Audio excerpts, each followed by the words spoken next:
देखिए, अभी जो आपदा के कारण जिन लोगों के घर बह करके चले गए हैं, उनको बहुत बड़ा नुकसान झेलना पड़ा है।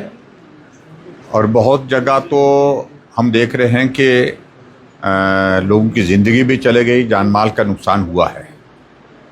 पहले इस बार की बरसात में शुरुआती दौर पर हमारा ज़्यादा नुकसान हुआ सराज विधानसभा क्षेत्र, मंडी जिला के अंतर्गत नाचन और करसोग और धर्मपुर विधानसभा क्षेत्र।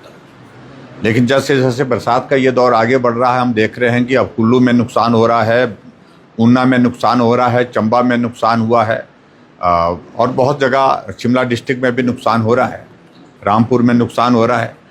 तो ये नुकसान की जो भरपाई करना एक तो सरकार का दायित्व है, लेकिन मुझे इस बात को लेकर के भी खुशी है कि जब संकट अब की बार जब आया तो प्रदेश के लोगों से मैंने निवेदन किया था सोशल मीडिया के माध्यम से, व्यक्तिगत जिनके साथ हमारे संपर्क हैं, संबंध हैं, हमने कहा कि मदद करिए। बहुत सारे लोगों ने मदद की है। और आज मेरा बाली चौकी क्षेत्र में विशेष तौर से जाने का कार्यक्रम था, लेकिन रास्ता टूट गया, बंद हो गया। जहाँ जाना था, पहुँचना था, वहाँ पहुँचना नहीं हो पा रहा है। मैं अगला कार्यक्रम बहुत जल्दी निर्धारित करूँगा वहाँ जा कर के, क्योंकि वहाँ पर भी देवधार के गाँव में बहुत सारे घर जो है वो धंस गए हैं, नुकसान हुआ है।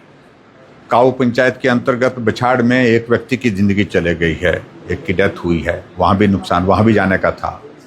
और उसके बाद थाची मुरहाय में भी बहुत जगह बहुत सारे घरों को नुकसान हुआ है।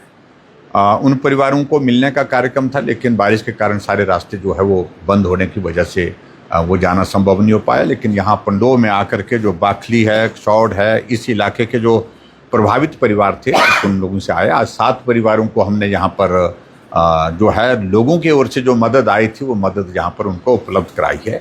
और इसलिए नुकसान तो बहुत ज़्यादा है, लेकिन थोड़ी भरपाई हम उसमें कर सके, ये हम अपनी ओर से प्रयत्न कर रहे हैं। और विशेष तौर से मैं उम्मीद कर रहा था आज 15 अगस्त जो हमारा स्वतंत्रता दिवस है, इस अवसर पर जो मुख्यमंत्री ऐसे इलाके में जहाँ नुकसान ज़्यादा हुआ है वहाँ की भरपाई के लिए कुछ घोषणा करेंगे, लेकिन ऐसी बात हमको उनके मुख से सुनने को नहीं मिली। मेरे विधानसभा क्षेत्र में 24-25 मशीनें हमने 1 महीने से लगाई हुई थी। अब वो मशीनें हमने काफ़ी वापस भी, क्योंकि उन लोगों ने जो मशीनें दी थी वो अपने खर्चे पर दी थी। बहुत सारे लोगों ने, कई जगह हम तेल पानी का इंतज़ाम कर रहे थे ताकि सेब के सीज़न में हम लोगों की फसल को मार्केट तक पहुंचा सकें, उसके लिए हमारा प्रयत्न था। लेकिन अभी जो सरकार की ओर से जो ये इलाके को ऐसे छोड़ दिया है कि जैसा कि यहाँ कोई नुकसान ही नहीं हुआ है। अपनी अब सरकार कह रही है कि सराज विधानसभा क्षेत्र के अंतर्गत 500 करोड़ से ज़्यादा सिर्फ पीडब्ल्यू डिपार्टमेंट का नुकसान हुआ है। 300 करोड़ के लगभग आईपीएच जो हमारा जल शक्ति विभाग है उसका नुकसान हुआ है। 100 करोड़ के लगभग हमारा जो रूरल डेवलपमेंट और पंचायती राज उसका नुकसान हुआ है। 50 करोड़ के लगभग जो है हमारा इलेक्ट्रिसिटी बोर्ड का नुकसान हुआ है। लेकिन उसके बावजूद मदद के रूप में क्या मिल रहा है? हमें छोड़ दिया गया है, यहाँ भगवान भरोसे छोड़ दिया गया है। ये बहुत ही दुर्भाग्यपूर्ण स्थिति है।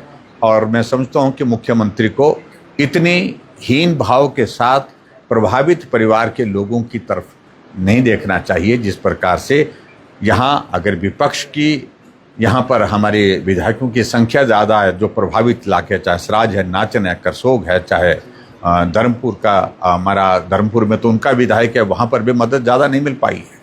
तो ये सारी चीज़ों को लेकर के हमारे लिए चिंता का विषय है और मैं उम्मीद करता हूँ सरकार संज्ञान लेगी।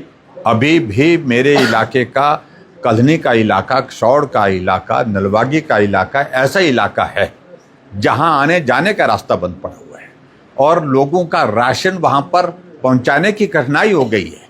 खच्चर मार्ग भी, खच्चर चलने लायक नहीं रह गए, पैदल चलने लायक जो रास्ते होते थे वो भी चलने के लायक नहीं रह गए।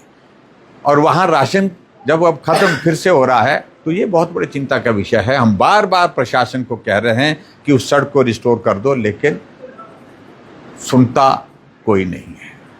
सचमुच में ये सारी पीड़ा हमारी जो है वो गुस्से के रूप में फूटेगी। और मैं मुख्यमंत्री से कहना चाहूँगा कि यहाँ भी लोग रहते हैं, यहाँ भी मानवीय दृष्टिकोण जो है आपको रखना चाहिए। और जिसके बारे में हम यही कहेंगे कि तुरंत जो है आप एक बैठक करें और जो प्रभावित इलाके के लोग हैं उनको किस चीज़ की ज़रूरत है, आपकी अभी फौरी राहत नहीं मिल पाई है, जिनके घर चले गए उन लोगों को राहत नहीं मिल पाई है, जिन लोगों के परिवार के सदस्य चले गए हैं उनको राहत पूरी अभी तक आपने उपलब्ध नहीं करवाई है। अभी तक आपका वो पैकेज जो अनाउंस करने की आपने कहा था कि एक घर जाएगा तो हम 7 लाख रुपए देंगे, वो भी आपने नोटिफिकेशन नहीं किया है। सिर्फ भाषण देना, घोषणा करना एक बात होती है, लेकिन कैबिनेट आपकी हुई, 4 दिन की कैबिनेट हुई, लेकिन 4 दिन की कैबिनेट होने के बावजूद अभी तक नोटिफिकेशन आपकी नहीं हुई है कि वो पैकेज जो है देने की बात। और पिछली बार 4,500 करोड़ रुपए देने की बात कही थी, वो 4,500 करोड़ रुपए भी नहीं मिल पाया है अभी तक। कहाँ किसको दिया है, ये बहुत बड़ा प्रश्न है। विधानसभा में हम पूछते हैं तो जवाब उसका नहीं दिया जाता है। तो मैं यही कहूँगा कि बहुत दुर्भाग्यपूर्ण स्थिति हिमाचल प्रदेश की है कि थी, वो होनी चाहिए थी लेकिन नहीं हो पा रही है। सिर्फ एक ही सोच के विपक्ष का विधायक है और विपक्ष का नेता है, इस कारण से सारा काम वहाँ पर टालते रहो, छोड़ते रहो और इस कारण से वहाँ पर काम नहीं हो। और सरकार बार बार आश्वासन देती है, भाषण देती है, लेकिन मदद के नाम पर कुछ नहीं।